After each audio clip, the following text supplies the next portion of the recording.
Coucou tout le monde, bienvenue dans cette nouvelle vidéo. Aujourd'hui je vous propose un tutoriel pour créer une paire de boucles d'oreilles en pâte polymère avec la technique du Mica Shift. J'ai utilisé de la pâte cernite métallique couleur cuivre que j'ai passé 12 fois à ma machine à pâte en la repliant sur elle-même à chaque fois afin de bien aligner les micas à l'intérieur pour obtenir un bel effet de Mica Shift. Vous pouvez donc, comme je vous ai dit, utiliser la gamme métallique, mais ça fonctionne également avec la gamme Shiny et la gamme Glamour. Pour mon Mica Shift, j'ai laissé ma machine à pâte sur le cran numéro 6, c'est-à-dire le plus épais.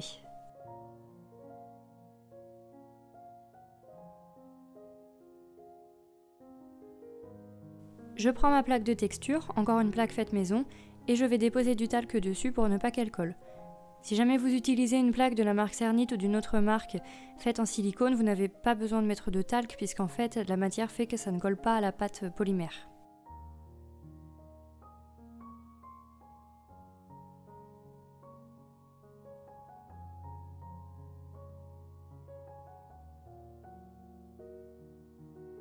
Je pose ma plaque sur ma pâte et je vais appuyer comme d'habitude avec le rouleau pour bien faire entrer les motifs à l'intérieur. Alors j'ai accéléré toute cette partie-là puisque comme j'ai déjà fait un tutoriel dessus, ça sert à rien qu'on y passe trop de temps, c'est pas l'objectif principal de la vidéo.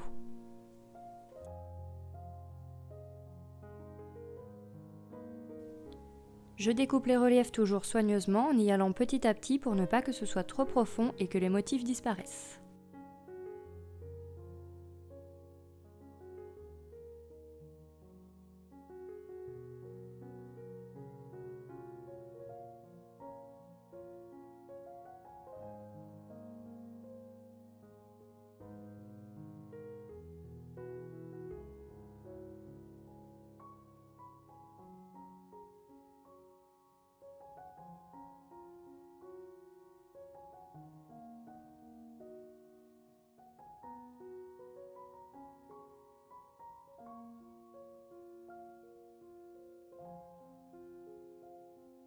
À ce stade, je vais faire disparaître les petites imperfections en surface. Je vais faire en sorte que tout soit lisse en passant mon rouleau et mes doigts dessus, mais surtout faites attention à ne pas déformer le motif.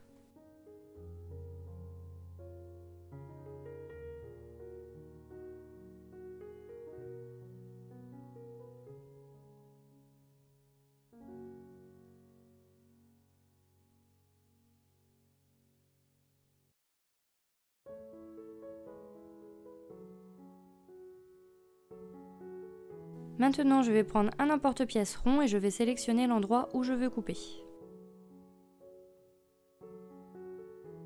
J'ai fait la même chose une deuxième fois et j'ai choisi de découper au même endroit pour avoir le même motif sur les deux boucles d'oreilles.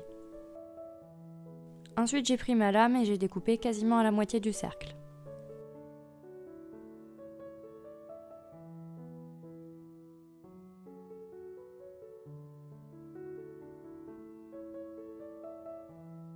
J'ai passé de la pâte noire au cran numéro 4 de ma machine et j'ai prélevé deux petits cercles à l'aide d'un emporte-pièce.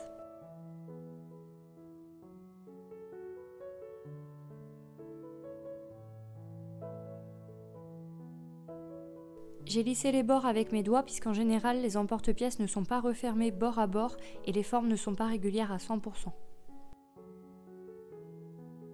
Je prends des dotting tools de tailles différentes afin de texturer mes ronds noirs en faisant des petits points dessus et en commençant par la boule la plus petite.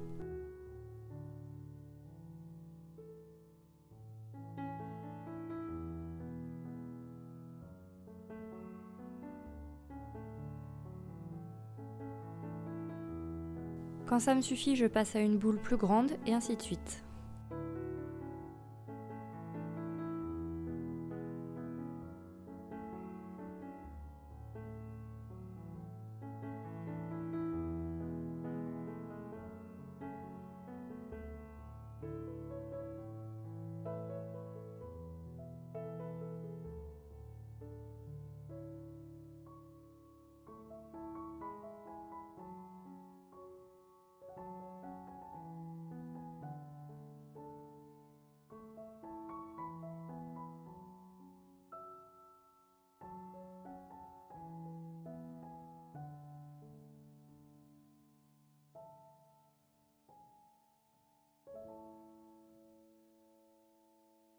Afin de m'assurer que ça tienne bien, j'ai utilisé de la fimo liquide que j'ai déposée sur un pinceau en silicone avec lequel j'ai pu l'étaler au centre et au bord de mon Mica Shift.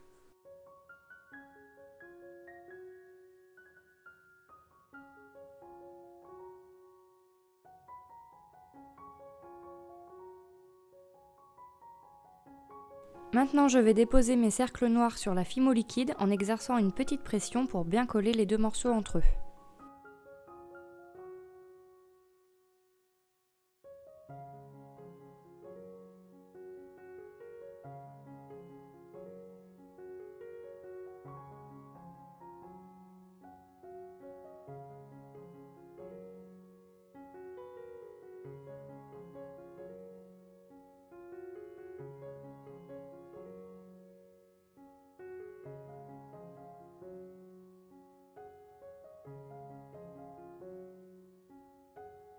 Avec un outil pointu, je vais faire 2 petits trous dans lesquels on pourra passer des anneaux.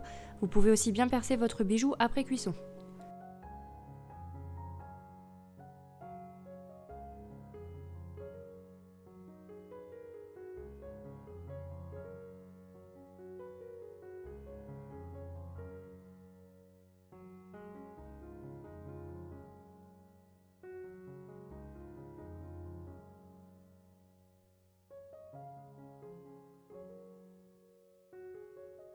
Voilà ce que ça donne sur pâte crue et ça va encore mieux ressortir sur pâte cuite.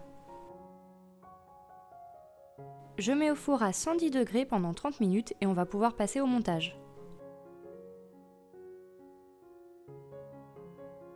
J'ai utilisé 4 anneaux de taille moyenne, 4 morceaux de chaînette de même longueur,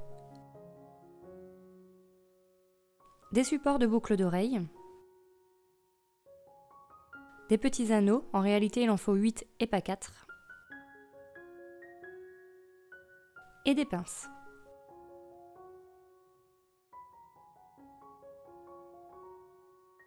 Je vais faire passer mes 4 anneaux moyens dans les trous que j'avais fait précédemment et je vais les refermer.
Je prends mes petits anneaux, ils vont me servir à attacher les chaînettes sur les anneaux moyens.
Avec un autre petit anneau, je rassemble les 2 morceaux de chaînette sur chaque boucle d'oreille en faisant attention à ne pas faire tourner la chaîne sur elle-même.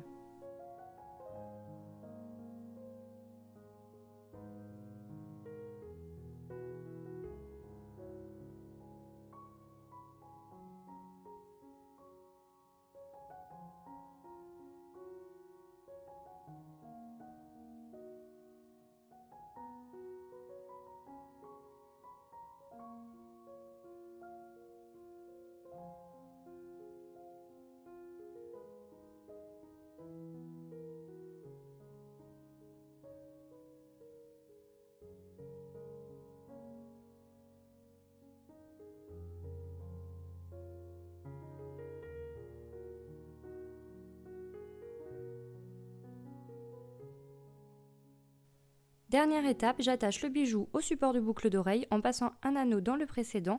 Vérifiez toujours que la boucle d'oreille est bien à l'endroit.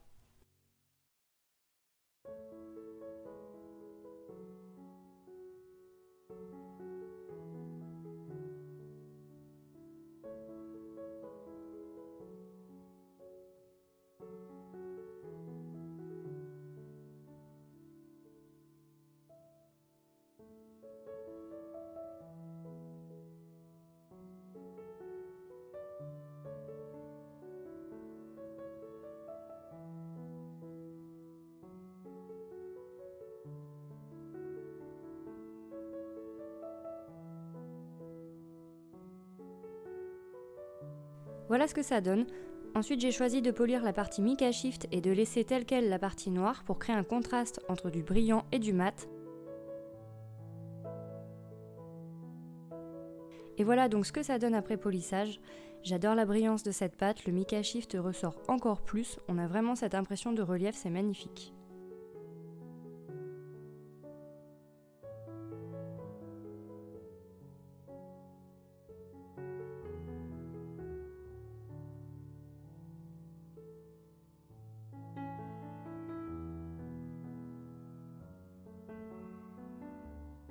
Cette vidéo est terminée, c'était le premier tuto de création de bijoux et j'espère que ça vous plaît. Si c'est le cas, abonnez-vous, mettez un pouce bleu et rejoignez-moi sur les réseaux sociaux. Vous y trouverez un super projet réalisé avec de la pâte Fimo effet cuir. Je vous fais plein de bisous, on se retrouve la semaine prochaine.